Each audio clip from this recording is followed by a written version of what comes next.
Rental Family is directed by Mitsuyo Miyazaki or Hikari. It stars Brendan Fraser, Takehiro Hira, Mari Yamamoto, Shannon Gorman, Akira Imoto, Gan Furukawa, and many more. I'm so happy to see Brendan Fraser in another awesome movie. In the movie, he plays a gentle giant who is down to luck actor living in Japan for 7 or 8 years. And he is approached by this rental company to act as people's family member. In doing so, Brandon doesn't realize that he himself is getting attached to his clients. And then things happen where Brandon, out of his own morality and humanity, goes out of his way to do something that he's not supposed to do to help his clients. But then trouble starts happening and he gets in a lot of trouble. The very first thing I liked about this movie is how tall Brendan is in front of all the Japanese people and their structure. I mean, every single time he goes through a door frame, his head is almost touching the top of the door frame.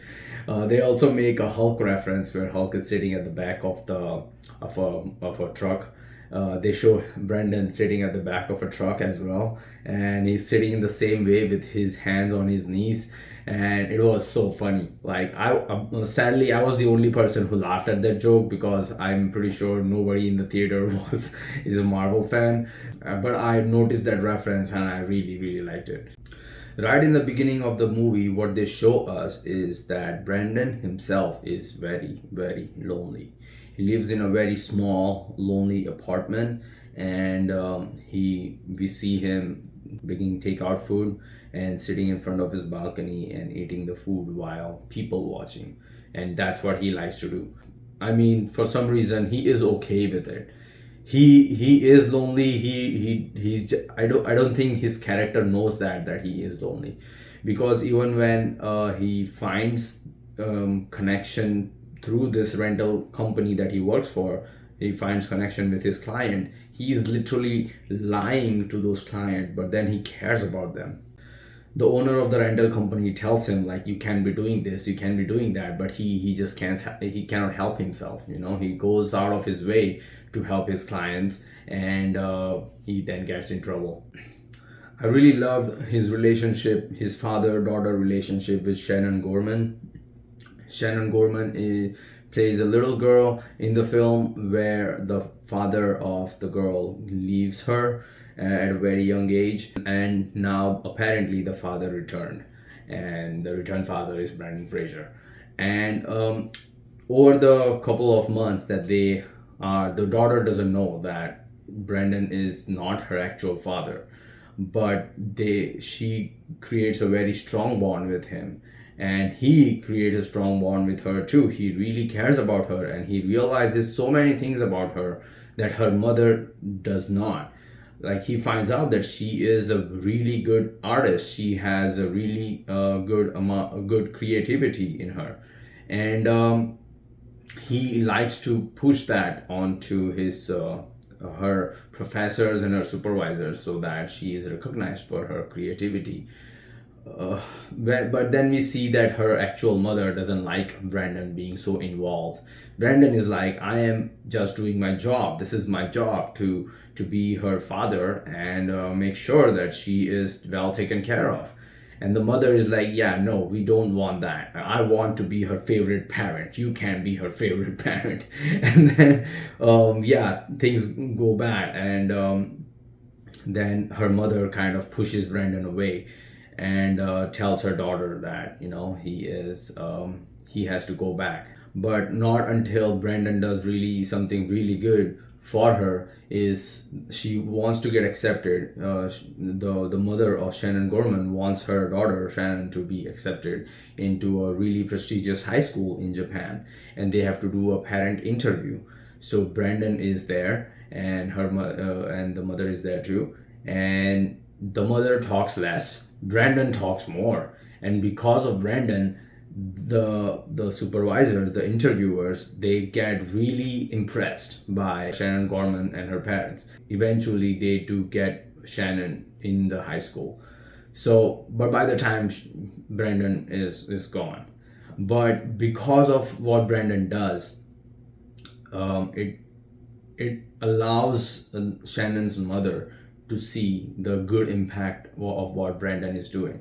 And it's really sweet. Like in the end, you see that Brandon is just really happy to be real with her finally. And there are more, I mean, of course, by the end, everything kind of opens up and all the lies kind of turn itself, and people see who Brandon really is. And yeah, some like people don't accept him, and then some do accept him, and that's really beautiful for the people who does accept him. That also includes Shannon Gorman, the little girl who plays Mia. And it's a really sweet ending.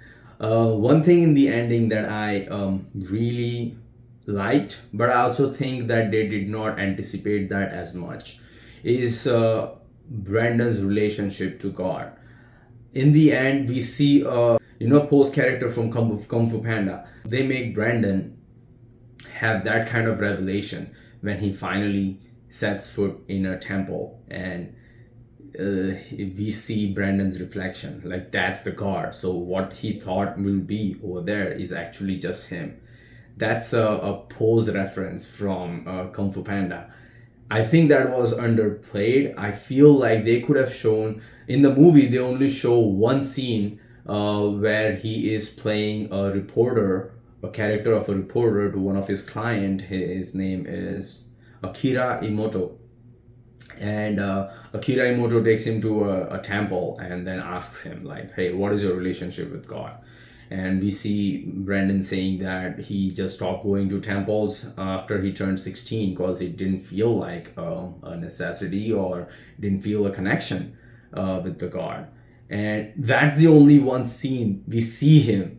I feel like the ending of it, when we see Brandon seeing his own reflection in a temple, as in, connection with God. What do you mean? Like you are God yourself. God is made us in his own image, so we are God in ourselves. Look at yourself and connect with yourself, because that's who you are.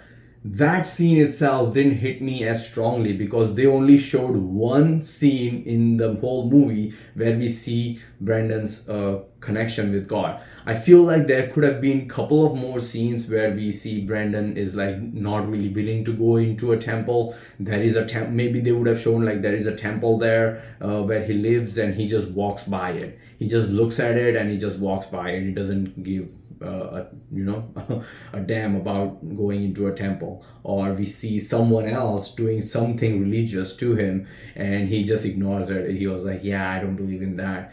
We could have seen something like that, because the end, when we see Brandon's reflection in the mirror, and I'm sorry, it's spoilers. Yeah, we see Brandon's reflection in the mirror.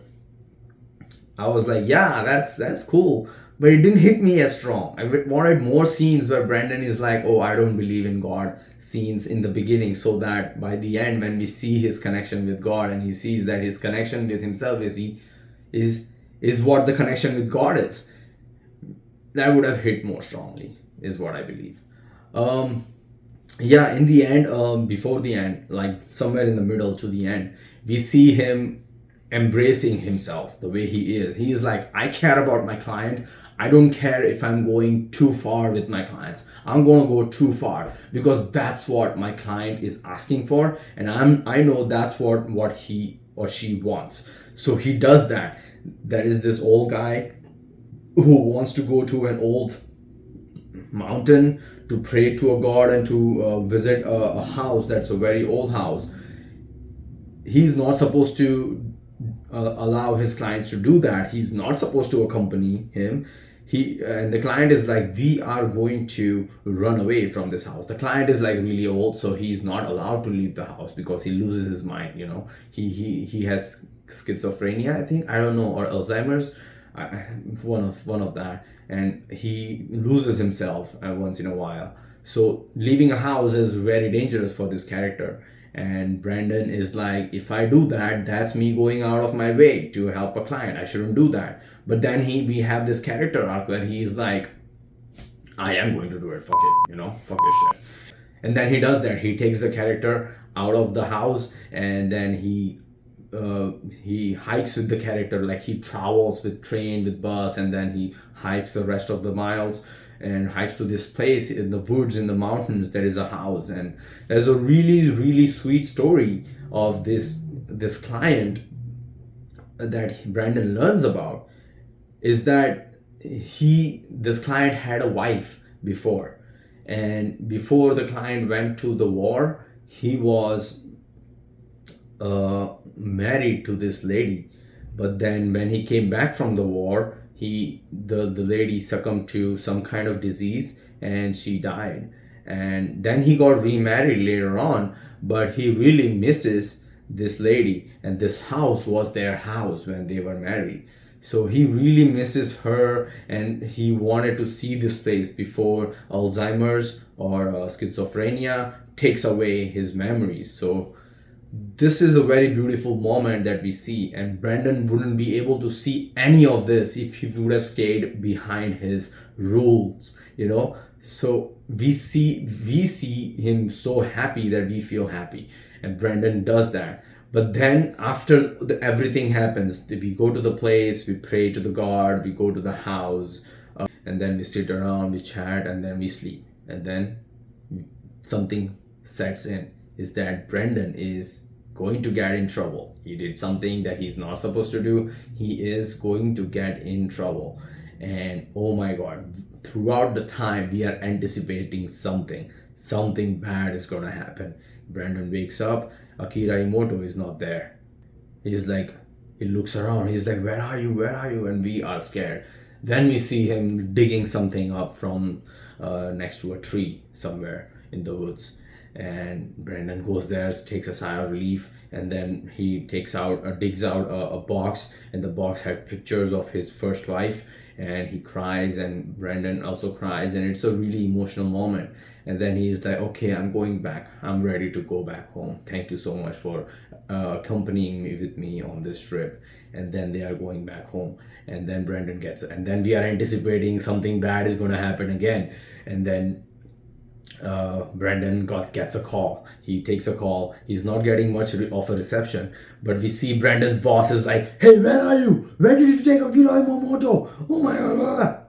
He's like, "Oh, I cannot hear you. Sorry, huh? What? No, it's okay. We just at this place, and it's okay. We are coming back. Don't worry about it." But he doesn't. His call cuts off because there is no network, and then we see Akira Imoto lying face down on the road, on the track.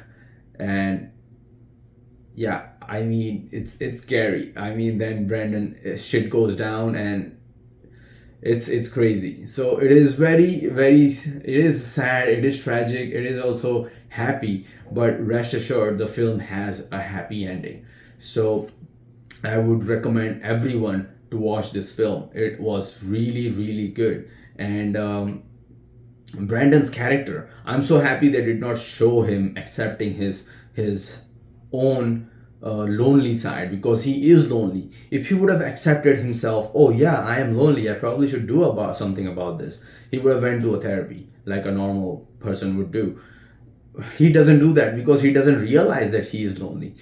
We see him reacting to his loneliness by getting too much connected to his clients, you know. And I'm so happy that they did that, because we need a backstory like that for a character who is like going out of his way to do something for people who really want real connection. And he gave them that, you know, he gave them real connection.